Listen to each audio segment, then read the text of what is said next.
నమస్తే, welcome to reflection news. నేను శర్మ.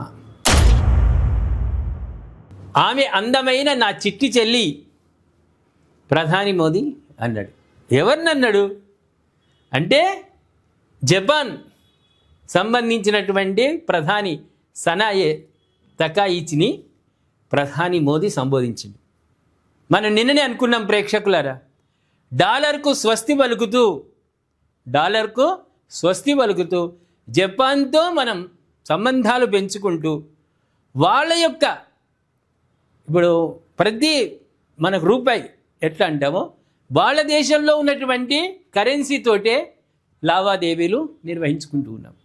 ప్రతిదీ డాలర్తో పోల్చుకుంటే రూపాయి క్షీణత పొంది 95 రూపాయలు కట్టాల్సి వస్తున్నది. మనం ఒక రూపాయి డాలర్ మనం కొనాలంటే మనం 95 రూపాయలు కట్టాలి. ఎందుకు నష్టపోవాలి? వాటితో సంబంధం ఏంది? డాలర్తో అవసరమేమున్నది అని ఇప్పుడు కొత్తగా ప్రధానమంత్రి జపాన్తో సంబంధాలు కుదుర్చుకుంటున్నాడు. ఈ సందర్భంగా జపాన్ ప్రధాని మన ఇండియాకు వచ్చింది, ప్రధాని మోదీని కలిసింది. ఆ సమయంలో నాకు అందమైన చెల్లె దొరికింది, చిట్టి చెల్లి. ఎంత గొప్పనైన మాట అండి. వివేకానంద అప్పుడు అమెరికాలో పర్యటించినప్పుడు ఏమన్నాడు? Brothers and sisters. ఆ వర్డ్ ఇప్పటికీ మన చెవులో మారుమోగుతూ ఉంటుంది. అమెరికా ప్రజల చెవుల్లో కూడా మారుమోగుతూ ఉంటుంది, బ్రదర్స్ అండ్ సిస్టర్స్. ఇవాళ మోదీజీ చిట్టి తల్లి, అందమైన చిట్టి తల్లి నాకు దొరికింది అంటే ఎంతో గొప్పనైన మాట. అంటే భవిష్యత్తులో ఎంతో గొప్పనైన సత్సంబంధాలు భారత్కు జపాన్కు కుదిరే అవకాశాలు ఉన్నాయి. ఒకసారి మనం ఢిల్లీలోని హైదరాబాద్ హౌస్లో భారత్ జపాన్ వార్షిక శిఖరాగ్ర సమావేశం జరిగింది. రక్షణ, సాంకేతిక సహా పలు అంశాలపై వీరు చర్చలు జరిపారు. అనంతరం ఇద్దరు నేతలు మీడియాతో మాట్లాడారు. పరస్పర విశ్వాసం, వ్యూహాత్మక రంగాల్లో ద్వైపాక్షిక సహకారంతో రెండు దేశాలు ఒక కొత్త దశలోకి ప్రవేశిస్తున్నాయని, డాలర్ను తీసి సముద్రం బంగాళాఖాతంలో పడేస్తున్నాం డాలర్తో అవసరం లేకుండా, మోదీ ఈ సందర్భంగా అన్నారు.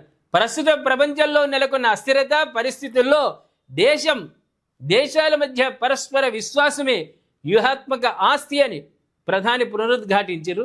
దానికి అనుగుణంగానే భారత్ జపాన్ భాగస్వామ్యం ఉండడం గర్వకారణమని మోదీజీ పేర్కొన్నాడు. ఈ సందర్భంగా ఆయన అందమైన తన చిట్టి చెల్లెలుగా మోదీ అభివర్ణించడం అనేది ఆమెకు కూడా ఆనందదాయకంగా ఉంది. జపాన్ వాడు కూడా ఖుషి అవుతారు.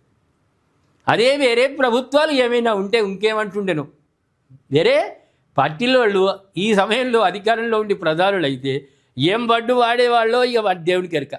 కానీ మోదీజీ ఒక యోగి, యుగ పురుషుడు, ఆమెను చిట్టి చెల్లిగా భావించిండు అంటే ఎంతో గొప్పనైన మాట.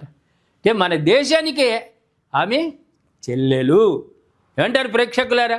జపాన్తో కొత్త సంబంధాలు మనం కుదుర్చుకుంటూ ఉన్నాం, లావాదేవీలు, ఒప్పందాలు జరుగుతున్నాయి. ఈ శుభ సందర్భంగా డాలర్కు స్వస్తి పలుకుతున్నాం, డాలర్ను తీసి పడేస్తున్నాం. డాలర్తో సంబంధం లేకుండా జపాన్ కరెన్సీ, భారత్ కరెన్సీతోటే ఎగుమతులు, దిగుమతులు, రకరకాల ఒప్పందాలు జరుగుతున్నాయి. దీని గురించి ఏమంటారు ప్రేక్షకులారా?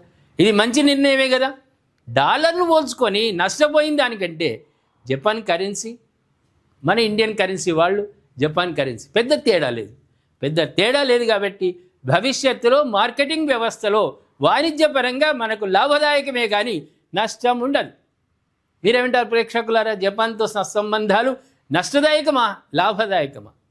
దయచేసి కామెంట్ రూపంలో తెలియజేయండి. సబ్స్క్రైబ్ చేసుకోండి, షేర్ చేయండి.